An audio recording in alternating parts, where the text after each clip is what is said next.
अस्सलाम अलैकुम, मैं AI होस्ट साना हूँ। रेडियो जीवे पाकिस्तान डिजिटल की AI न्यूज़ में खुश आमदीद कहती हूँ। आज की अहम खबर है।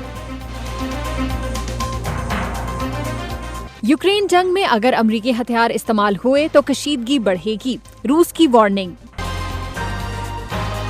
फिलिपाइन और अमरीका के माबैन मिलिट्री इंटेलिजेंस शेयरिंग का मुआहदा। गजा में इस्राएली फौज के हमलों में 18 फलस्तीनी हलाक। वॉइस ऑफ अमेरिका वाशिंगटन से अहम खबरों के साथ मैं हूं अरहम खान।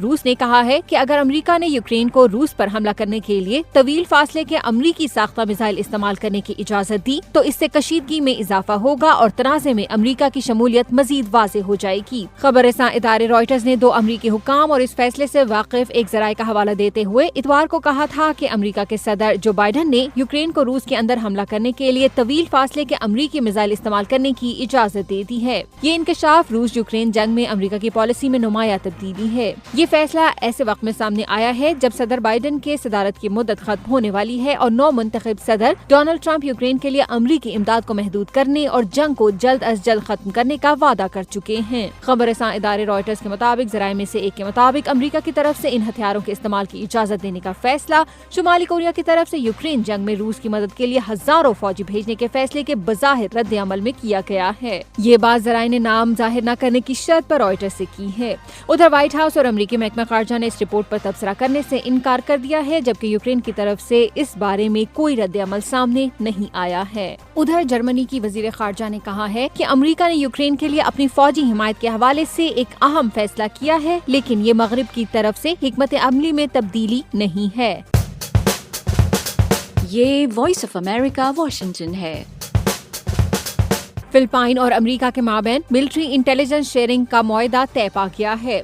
फिलिपाइन के दौरे पर आए हुए अमरीकी वजीर दिफा लॉयड ऑस्टिन ने दारुल हुकूमत मनीला में अपने फिलिपाइनी हम मनसब से मुलाकात की और मुआहदे पर दस्तखत किए। दोनों ओहदेदारों ने एक मुश्तरका कोऑर्डिनेशन सेंटर की बुनियाद भी रखी जो दोनों ममालिक की मुसल्लह अफवाज के माबैन ताउन को आसान बनाएगा। इस मुआहदे को general security of military information agreement का नाम दिया गया है। इसके जरिए दोनों ममालिक को खुफिया फौजी मालूमात को महफूज तरीके से शेयर करने की इजाजत होगी। उधर फिलिपाइन की वजारत दिफा के तर्जुमान ने कहा है कि इस मुआहदे से न सिर्फ फिलिपाइन के लिए अमेरिका से आला सलाहियतों तक रसाई मिलेगी, बल्कि ये हम ख्याल ममालिक के साथ इसी तरह के मुआहदों को आगे बढ़ाने के मौके भी हैं।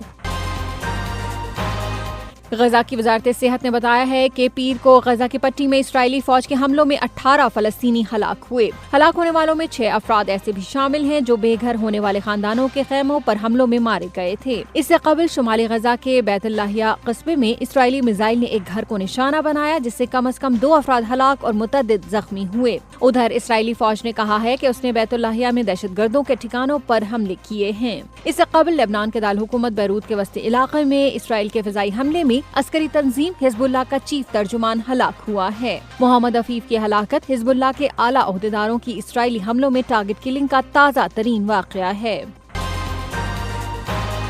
तुर्की के एक सिफारती जराये ने हमास के सियासी दफ्तर की कतर से तुर्की मुंतकिली की खबरों को मुस्तरद कर दिया है। उन्होंने कहा कि फलस्तीनी अस्करियत पसंद ग्रुप के अरकान कभी कभार ही तुर्की का दौरा करते हैं। उधर दोहा ने गुज़श्ता हफ्ते कहा था कि हमास और इसराइल को बताया गया है कि गजा में जंग बंदी और यरमालियों की रिहाई के मुआहदे में सालसी की कोशिशों को उस वक्त तक मुअत्तल कर दिया गया है जब तक कि दोनों फरीक़ैन संजीदगी का मुजाहरा न करें। उधर तुर्की ने गजा और लेबनान में इसराइली जारहियत पर कड़ी तनकीद की है और कहा है कि वो हमास को दहशतगर्द तंजीम नहीं मानती। इतलात के मुताबिक हमास के बाद सियासी ओहदेदारान बाकायदगी से तुर्की का दौरा करते हैं।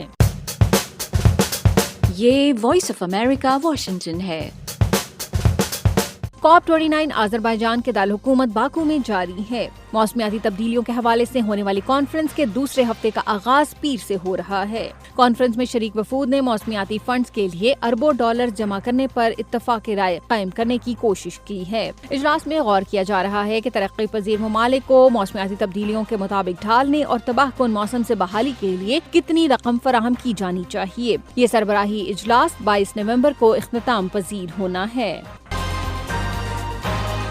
वॉइस ऑफ अमेरिका अब व्हाट्सएप चैनल पर भी दिलचस्प खबरें, तज्जिए, तबसरे और वीडियोस देखने के लिए व्हाट्सएप पर VOA उर्दू के इस चैनल को फॉलो कीजिए। चैनल का लिंक हमारे फेसबुक पेज पर मौजूद है। वॉइस ऑफ अमेरिका वॉशिंगटन की उर्दू सर्विस से खबरों का ये बुलेटिन अब खत्म होता है। मैं हूँ अरहम खान और एडिटर थी सारा हसन।